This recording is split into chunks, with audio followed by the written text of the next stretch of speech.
السلام علیکم ورحمۃ اللہ وبرکاتہ۔ وطر کی نماز کے حوالے سے ماہ رمضان میں خصوصیت کے ساتھ ہم وطر کی نماز جماعت کے ساتھ پڑھتے ہیں۔ اس کے بارے میں سوال یہ آیا ہوا ہے کہ عشاء کی نماز اگر جماعت کے ساتھ نہیں پڑھا تو کیا وطر کی جماعت میں شریک ہو سکتے ہیں؟ وطر کی نماز کو جماعت کے ساتھ پڑھ سکتے ہیں یا نہیں؟ بہت ہی اہم اور ضروری مسئلہ ہے۔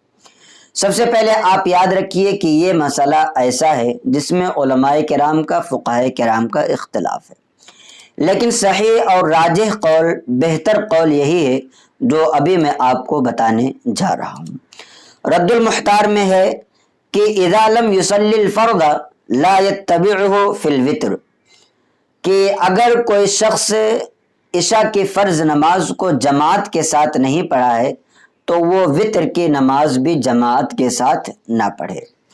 اسی طریقے سے مجدد دین و ملت الشاہ امام محمد رضا خان فاضل بریلوی رضی اللہ تعالی عنہ ارشاد فرماتے ہیں کہ جس نے فرض نماز اکیلے ادا کی وہ وطر کی جماعت میں بھی شریک نہ ہو، اور جس نے عشاء کی فرض نماز جماعت کے ساتھ ادا کی وہ وطر کی نماز بھی جماعت کے ساتھ پڑھے۔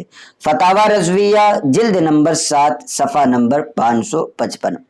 اسی طریقے سے حضور صدر الشریعہ بدر الطریقہ حضرت علامہ مفتی امجد علی اعظمی رحمۃ اللہ تعالی علیہ بحر شریعت میں ارشاد فرماتے ہیں کہ اگر عشاء کی نماز جماعت سے پڑھی اور تراویح تنہا تو وطر کی جماعت میں شریک ہو سکتا ہے، جس کا مطلب بھی یہی ہے کہ اگر عشاء کی نماز جماعت کے ساتھ پڑھا ہے تو وطر کی نماز بھی جماعت کے ساتھ پڑھے، اور اگر عشاء کی نماز جماعت کے ساتھ نہیں پڑھا تو وطر کی نماز بھی اپنی تنہا پڑھے۔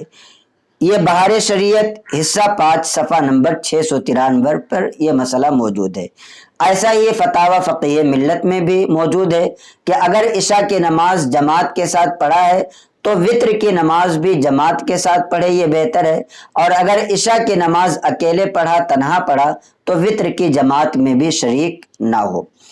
البتہ یہ مسئلہ آپ یاد رکھیے کہ اگر کوئی شخص عشاء کی نماز جماعت کے ساتھ نہیں پڑھا اور اس کے بعد بھی وہ وطر کی نماز جماعت کے ساتھ پڑھ لیا تو ایسی صورت میں اس کی وطر کی نماز ادا ہو جائے گی، اس لیے کہ اس بارے میں علماء کرام کا اختلاف ہے۔ ادا ہو جائے گی، نہ تو اس میں کوئی مکروہ تحریمی ہے اور نہ ہی اس کو کوئی پھر سے دوبارہ پڑھنے کی ضرورت ہے، بلکہ اس کی نماز ادا ہو جائے گی۔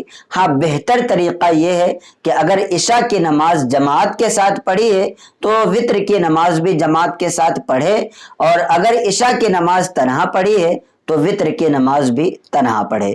یہ علماء کرام نے صحیح قول اور راجح فتویٰ یہ بتایا ہے۔ تو امید کرتا ہوں کہ آپ کو یہ مسئلہ سمجھ میں آ گیا ہوگا۔ آپ سے گزارش ہے کہ صدقہ جاریہ کی نیت سے اپنے دوست و احباب کو بھی اس کلپ کو زیادہ سے زیادہ شیئر کریں تاکہ انہیں بھی یہ دینی معلومات حاصل ہوں اور وہ بھی دین کے مسائل پر صحیح طریقے سے عمل کر سکیں۔